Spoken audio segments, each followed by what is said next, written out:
How's it going, everybody? Rob from England Reptile here today. Donnie just got this very expensive, cool macro camera right here. So we're going to be looking at some scorpions up close and personal. Stay tuned. Like looking at their sex parts? Maybe. Still, look at the stuff he has. He has a whole desk full of gross stuff where I work on a daily basis. I only lost one of the centipedes. Yeah, we never recovered that. Cool.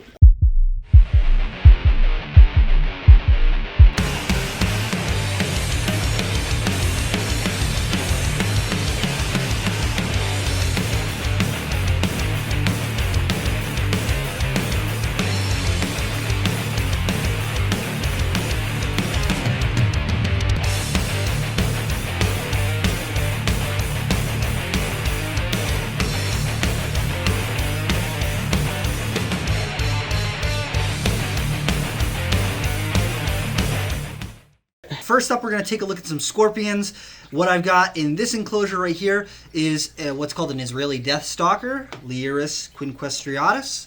And these are one of the most toxic species of scorpion on the planet. Really, really nasty venom on these guys. If you take a look, you'll see that they've got these little itty bitty... How close am I? You're okay. Tell me when I'm not. I will. All right. These ones are fine, dude. It would be kind of tough to get stung by this. Okay. So you'll notice that they've got these little itty bitty tweezer claws right up in the front right there. They've got these little tiny claws. And the reason why they've got those thin claws is because evolutionarily, they haven't needed to use their claws to kill their food. They've got this horribly potent venom in their tail. So down in the end of their tail right here, they've got this stinger right there. Here we go. Oh, there we go. Stay still, buddy. Right in there. So they've got this stinger right attached to the end of their tail. And what they'll do is, when they come across an insect, they're going to try and grab onto a wing or a leg with those little tweezer claws in the front right there. And then they're going to quickly try to get their tail down over the top and inject that animal with venom. And when that venom gets into the other creature, it's going to paralyze them. It's going to cause them to stop moving and struggling. And then the scorpion can sit there at its leisure and pick away at the little pieces of bug. As opposed to the Asian forest scorpion right here, which is a Heteromeris species. And you can see that they have a much larger claw to them than the death stalkers do. So they've got these big meaty claws that they use for catching their prey. And so they've got all these muscles attached in there for holding on to their prey. So when they come across a cricket or a grasshopper or insect, they're going to grab it with those powerful claws, and they don't really rely on their venom very often. It's not that often that they actually have to sting something, because most prey items, they're very easily overpowered by the scorpion over here. So if you see a scorpion, good rule of thumb is if you see something with big claws, usually it doesn't have that nasty of a sting. If it's got little tweezers in the front, don't mess with it. You should probably leave it alone. You think maybe we should feed some of these guys? Yeah, I think we should. But I think you really need to tell me to get too close, because this is freaking... I'm just worried that this one's going to hop out no on shit. It did it before. Freaking, this is probably the most nervous I've been in a while. Actually, well, filming, yeah, because depth perception, I'm not used to. It's not going to kill you. It'll just hurt a lot. Let's see if it is hungry. Oh, there we go. Whoa. How many of those does it do? How does it know? Oh my god, the cricket's... There we go. And then if the cricket starts to struggle again, it'll probably sting it again. But dude, it's a cricket. Oh, look at it waving it. Why is it doing that? Trying to figure out if it's alive. Yeah, it's just trying not to be too close, because you can see they've got those thin claws. Those claws can get very easily damaged. Their legs are fairly thin. They can be easily damaged as well, but you can see that cricket is on its way out. I have another one here so we can feed that one. Oh, look, ready? He's going to get ready to eat it right now. Using those chelicerae, which are the little mouth parts in the front right there. They're like little claws that they use for their mouth.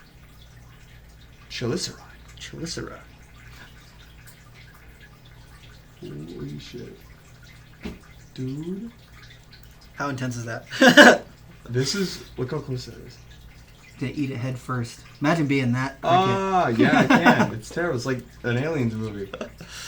Dude, insects are scary.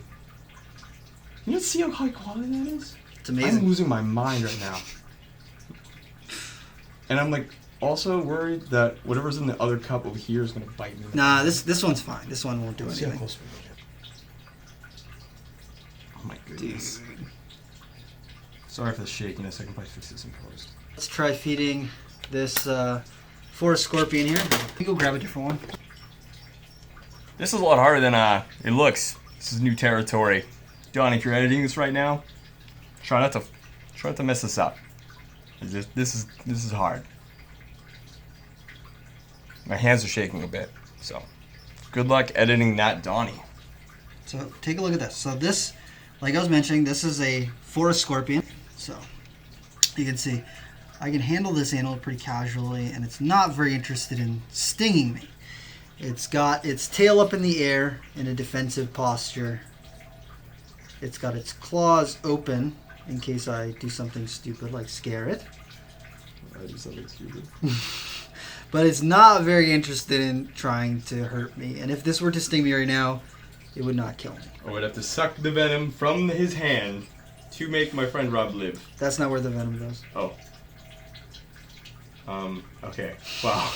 This one will sting something, and then this one 100% will sting something. These are the same thing as the other ones. Those are the Death Stalkers. Those are the ones that ran out on the table all the Yeah. time. So I really, really hope you're paying attention for me. I hope you're paying attention, Dude, bro. This is the last thing I'm doing. You ready? Yeah. Oh, oh. Dude, it's like a hair trigger with these little fuckers.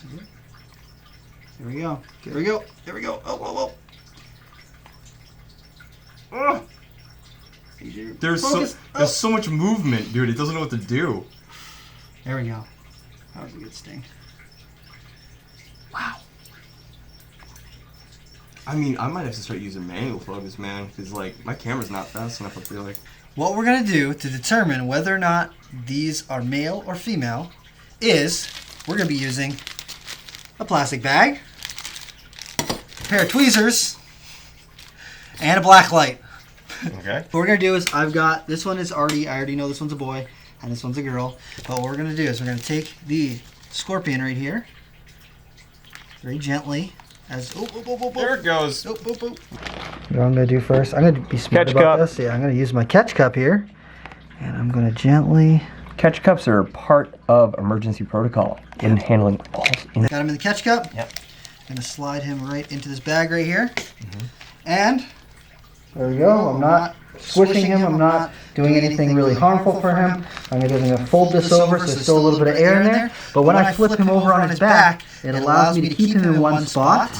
What you're looking at right here, you can see the scorpion is not upset. It's not hurt in any way. It's laying on its back. And what we're looking at is the pectins right here. There is one right there. And so right there, one that, right there. Okay, So, they kind of so make an arrow. in here, what you're looking at is right on that right there. There's That's one on the pectin. left, and there's another Right one on there, the right. that's a second And you can see all the pectin. little And you see notches all these down little the edge feathers, of the that little pectin. On this nodules species, along the 26 edge to of that 29 pectin. little notches on the edge of that Those pectin are going to be are, female. for this And then species, if it's that is up how you to tell whether or not you've got a 32, male or a it's gonna female. be a male. The count So there's more is, I than think it's that, over 37 or 32, 42 is a 36, male, that's typically a male. and less. Look at that, he's not upset at all. He's just like You chilling. notice we didn't kill it. We didn't kill it because we don't hate animals. Look at him, and look, and you put him right back into his enclosure, and he's like ready to go. What, you want to feed him? I guess. I'll put the light on so everyone can see that we didn't hurt him. He's not dead. I don't know why anyone would accuse us of that. That'd be fun. Well, because he wasn't moving, he was just sitting still, and people are kind of dumb. People are kind of dumb. But he's in there. So. Looks dead to me. Is he dead? Is he dead, Donnie? He's not dead. Perfectly fine. That's the male. Alright. Pop her right into the plastic bag, just like we did with the male. Flip her over on her back. She's like, I'm just going to flip myself right over. Let's see. There we go. Okay. And you can see, boom, the little notches all along the edge of that pectin right there. Mm-hmm. That one's a female. Cool. Good God, my hands are shaking. We're also at a very high magnification. How the f does Ants Canada do this? Do you want me to try and focus it? No, bro, fuck off. Not even funny. Not a good joke. Not a bad joke. Okay, I'm sorry, Donnie. Just gonna gently place her back in there. She's good. We'll try feeding her. Nope, not hungry at all. Why, bro? We keep them pretty well fed, so. This is gonna be a separate video. Well, let me do cooler moves on that. What's your best move? That's your fucking best move? I think it was a pretty good move. You shouldn't really get down on yourself, man. No. It's pretty great. Arms 90 degrees Yeah. by your side. Okay. Step, Uh-huh, snap. right. Step, snap. This is your comfort zone. You never leave this. Okay. Just another Q-tip. None of that. None of that? None of that. No lawnmower. That's a move? None of that.